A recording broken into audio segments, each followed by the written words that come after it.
Hey guys, in today's video, I'm going to talk about what makes a go-to-market strategy. And what I'm going to highlight in this video are the things that you need to have in your go-to-market strategy to make it a go-to-market strategy.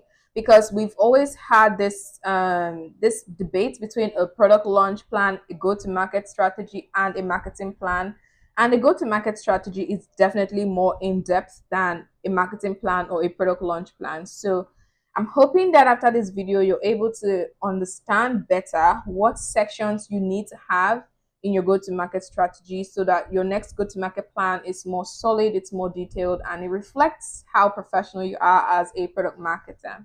When I start working on a go-to-market plan, I always divide it into internal and external to-dos. And I like to do this because there are things that you need internal input for in your go-to-market, and there are things that you need external input. So I like to divide it just so that I'm able to prioritize, I'm able to clarify what to work on and basically structure myself. But for the internal inputs, the very first thing that I want to understand is the problem. So what exactly is the problem we're trying to solve? Because if you don't understand the problem, then you can't even create a go to market. You need to be solving a problem. It's not about the product here. It's not about how flashy your product is, how cool. It's about the problem at the core. The problem is people are not able to pay this amount of money in these regions, and our product is the solution. Our product will help them start paying this amount of money in these regions. That's a problem. And so when I'm done understanding the problem, the next step for me is to sort of understand our product and how our features, all the features in the product solve that problem. And by the way, for the purpose of this video, this go to market would be like a tier one go to market. Like if you're launching the biggest product for the business, right? So that's like a tier one product launch, like the biggest type of product launch you can have. So despite the fact that this is a go to market, there is definitely a particular feature that needs to be launched, that needs to go to market. I try to understand, oh, what does this product do? What are all of the features of the product? How does it work for customers? What kind of benefits does it bring? What is it exactly that it solves for the customer, right? And how would customers use it in their day to day? Is this something they would potentially use every day, or would they use it once in a while? How would they interact with the product? I try to understand our product or the product as much as I can, because that helps me understand like how that product would work for the customer and potential blockers that might exist before I even begin to tell the story. Also, I want to highlight that you're going to hear me say product launch and go to market. And that's because a go to market always involves a product launch. But a product launch doesn't always have to go with a go to market. So if I have a go to market plan, I certainly must be launching something, and that is a product. Understanding the product also helps me create a story that can match the problem to the product. So now I understand the problem we're trying to solve, and I'm understood like how our product is going to solve this problem. It now helps me sort of like tell a story around that problem with our product and put our product at the center of that story, or put our customer at the center of that story, saying you, this customer, can now solve this problem because this product has all these features that's built around you and your day-to-day life. Then the next thing that I want to do is start going to my customers. And we're still on the internal side, and I'm talking about customers. But what I like to do is to understand what kind of customers the business is targeting or trying to target. Most of the time, the business might have an idea of what kind of customers we want to target. So I need to start pulling data. Like, why do we want to target this kinds of customers? Is there any kind of research that we can collect internally? When their research is not available internally, I immediately go externally to like collect all of that research. But a lot of research go into understanding what kind of customer to target, because there's always a huge number of customers you can be targeting at all times. If you're a financial product or you're trying to launch a payment app, you can be targeting students, you can be targeting remote workers, you can be targeting business owners, you can be targeting people that have retired. There's always some type of customer segment that you can target that makes the best sense for your product. So I like to understand this, but I like to start understanding this from the internal teams, because it sort of allows everybody to get carried along. If I go by myself and just say, yo, we're going to target students, and then the business says, oh, we're actually trying to target people that have retired more, then it causes friction. So I always like to start this process internally to say, what kind of conversations have you had? The only time that I don't start this internally is when there's definitely no research done at all. Nothing is, I don't have any internal data to use. And so I immediately go externally to do my research and all of that. The next thing is my North Star metric and all of the success metrics for that go to market launch. So, this is definitely an internal thing. The business has metrics they want to track, the product team wants to track their own metrics. You need to pay attention to all of the metrics that everybody wants to track and understand which one is the North Star, which one is the major metric that you should be tracking, because too many things leads to confusion. So I like to keep my metrics to 3 or 4 metrics, but even though I have 3 or 4, I always have one North Star metric that could be product adoption and saying, oh, we're going to track this metric by the number of people that use this product within XYZ timeline. So that metric is really important to just collect, to align internally on, so that with every other thing I'm going to be working on, this metric becomes something that is driving all of my other activities. For example, the kind of marketing campaign I would do for this go to market plan would be determined by the metric. If the metric is to get paying customers, then I want to do a campaign that actually motivates people to pay immediately they download the app or they sign up for the product. But if my main metric is to just get people to use a particular thing, then I might not be targeting my marketing campaign towards getting them to pay for anything immediately. I might be doing like a 30-day free trial, etc. So that's how important understanding your North Star metric and all your other success metrics is to your go to market plan. And the next thing I do internally is to determine what our budget is for the go to market. Sometimes the budget is honestly, like in most cases, the budget is not set, but there is a range. They would say, oh, we've got a range of $100,000 to $500,000 for this campaign. And then it just allows me to understand what kinds of things I need to be prioritizing and what things I can do versus what things I cannot do, what to prioritize versus not prioritize, because channels are different, activities are different. If you have a limited budget, things you would do will be different from if you have like an unlimited budget to create larger campaigns, for example. So I always like to understand what the budget is, and this should be a part of your go to market, so that when people are reviewing or other departments are reviewing your go to market plan, they have a sense of, okay, the reason you have all of these marketing activities, the reason you have XYZ things is because you're looking at the budgets, right? So that definitely should be a part of your GTM. The next thing is my customer journey map. For my customer journey map, I like to understand how would customers discover us, map out all of these channels that are going to happen externally. Like customers will obviously discover you from social media, or they do a Google search, or someone refers them to you, etc.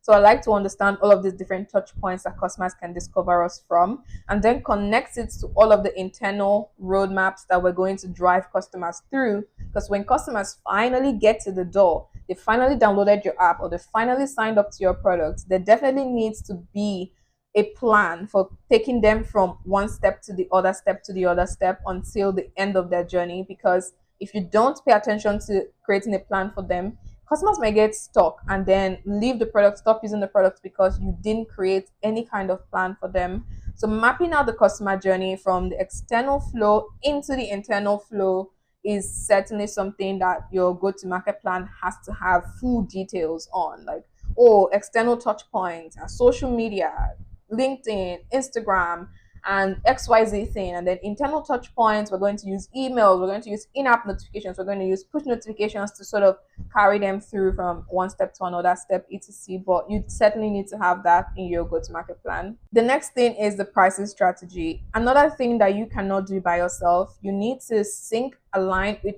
business, with the products, with all of your key stakeholders to understand how you want to price your products. There's so many types of pricing models that you can utilize, and there's so many ways you can go about your pricing. So you want to be sure that you are all aligned on the way you're going to price the product. Are you going to do a free trial to paid, or are you going to do a freemium model where users can use the free plan and then upgrade to paid whenever they want?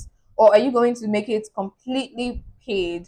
How are you even going to do the paid? Is it going to be subscription based? Is it going to be pay as you use? Is it going to be, how are you going to price it? So there's different ways to go about pricing a product, and I'm not going to go about that in this video, maybe in another video, but I want to make sure that I'm aligned with every internal team member, every key stakeholder on how we're pricing the product. Obviously, as a product marketer, I do a lot of research into the best pricing methods, and I pitch this to the business. I pitch this to key stakeholders and say, these are the best pricing methods that we can use, and these are the best types of pricing that we can use for this particular product.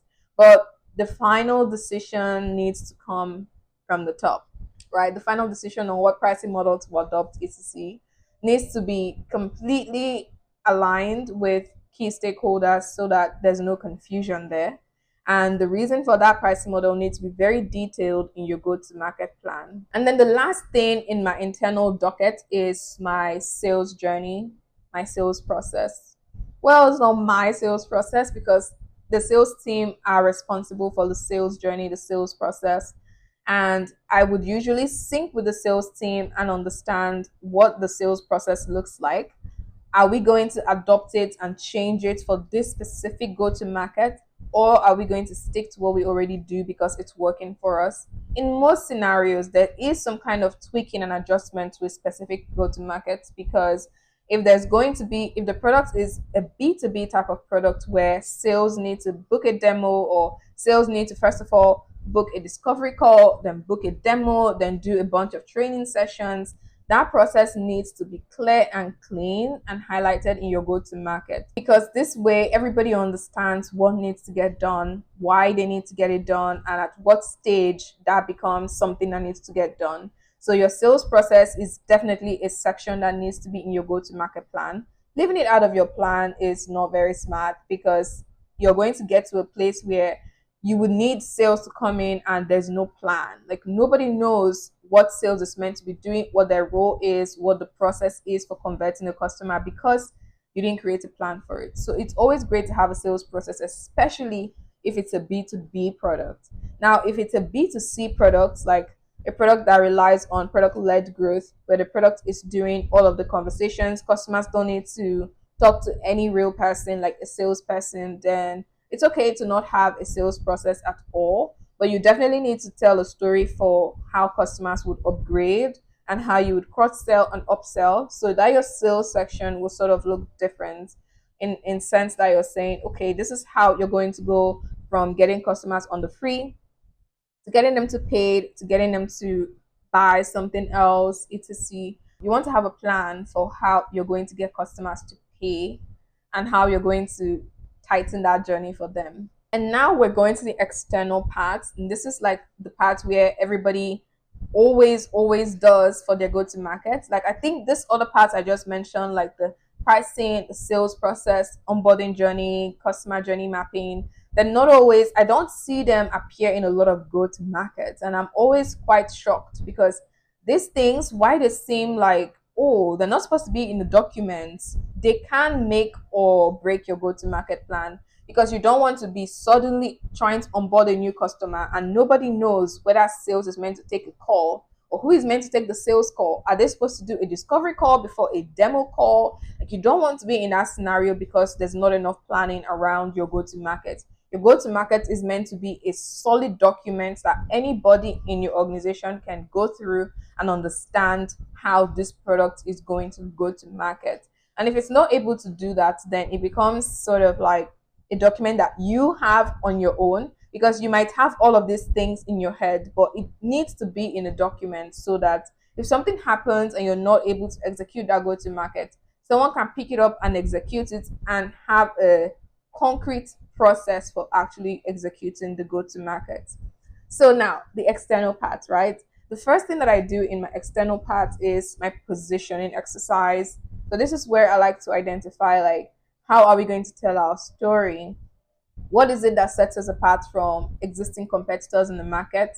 How are we differentiated? What's our key value proposition? What story are we going to tell? So my positioning, and by extension, messaging, is a huge part of my go-to-market process. And it should be a huge part of your go-to-market process as well, because That is the thing that makes your go to market complete, is the thing that ties your go to market together. If you don't have strong positioning and you don't have strong messaging, like you're not able to communicate the value of your product very well, you can do the best things in the world and still have a failed go to market, right? So you need to have strong positioning in order to have successful go to market, because every other thing is like complementing your positioning. Once you have a strong positioning, you're telling a great story, you're able to differentiate yourself, you're giving the right value to the right customers, then it's easy to sort of do all this other stuff. There's no point setting up a sales process or a customer journey if you're not getting customers, right? Because customers will only come when you're offering them value, something that they want, right? So the positioning and messaging takes the first step in my external process. Of course, to do this right, you need to do research. You need to do huge research in understanding the customer, their pain points, understanding your market, understanding your competitors, etc. And then the next step is, of course, like the competitive analysis. I like to sort of create a plan for all of my competitors to understand who are my key players. Now, your competitor is not other guys that have products that are similar to yours. Your competitors are the people that your customers are comparing your product to. If most of your customers are saying, "Well, I'm currently using this other product," or if I'm not using your product, I'm using this other product, then that's your competitor. Don't make the mistake of just having a bunch of products in a sheet because you're doing competitive analysis. Make sure that you're looking at the real competitors. If customers are using paper and pen as an alternative way of solving the problem you're trying to solve with the product, then paper and pen is your competitor. So yeah, if you're doing competitive analysis, it's important to like keep that in your mind. Your competitors are only competitors if customers are considering them when they're considering you. My next step is mapping out my communications and distribution tools and channels. Tools and channels because there are channels like Instagram, Facebook, and then there are tools like Mixpanel, Customer.io, etc. that I use as well. So I like to sort of understand what tools would I use to track customer behavior, what channels would I use to move customers from one step to another, what are going to be my awareness channels, what would I use for my consideration channels, what would I use as my conversion channels. So it's really important to map out your channels and also map out your tools. Tools especially always have like subscription based things attached to them, so it's good for you to sort of understand what tools you need to subscribe to in order to be able to use them effectively. So mapping out my channels and tools helps me just understand, okay, these are the things I'm using. If there's also going to be any kind of training I need to do for myself or my team, then I also do that as well. The next step of my go to market is the marketing plan section. And this is the cool part. This is the part where we do all the creative stuff. We create the promo copy, we create the pre launch activities, we create all of the copy, all of the videos, all of the adverts, etc. So, this is the cool part where we do the creative work. And this is the part that can constitute its own marketing plan, right? In the marketing plan, it's you just put like all of the marketing ideas that you're going to explore, the timeline that you explore them, the budgets, etc. So the marketing plan of my go to market plan is the most creative part of it, because this is where like you can do all of the cool adverts and all of the cool things that you want to do with copy and your messaging.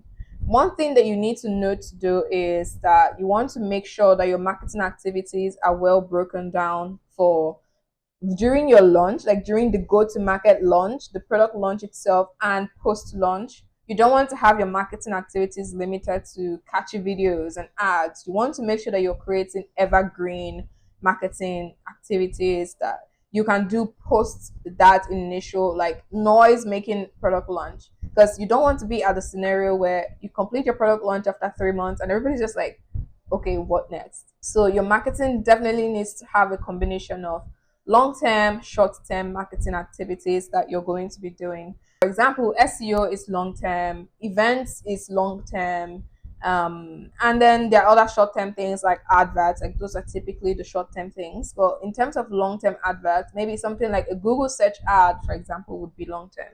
In your marketing plan, you can also do all of your PR and all of that cool stuff. If I'm going to be doing PR for a go to market launch, I would lump it together with the marketing plan but you can also create a separate section for your PR and your media activities.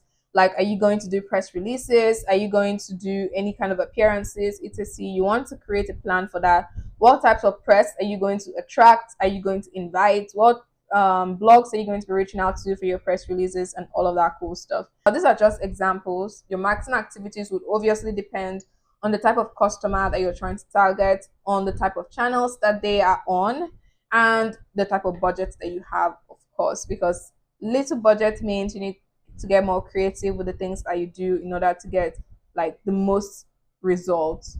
It also doesn't mean you have to waste money with a big budget. So yeah. And then the next thing that I like to do is my execution checklist.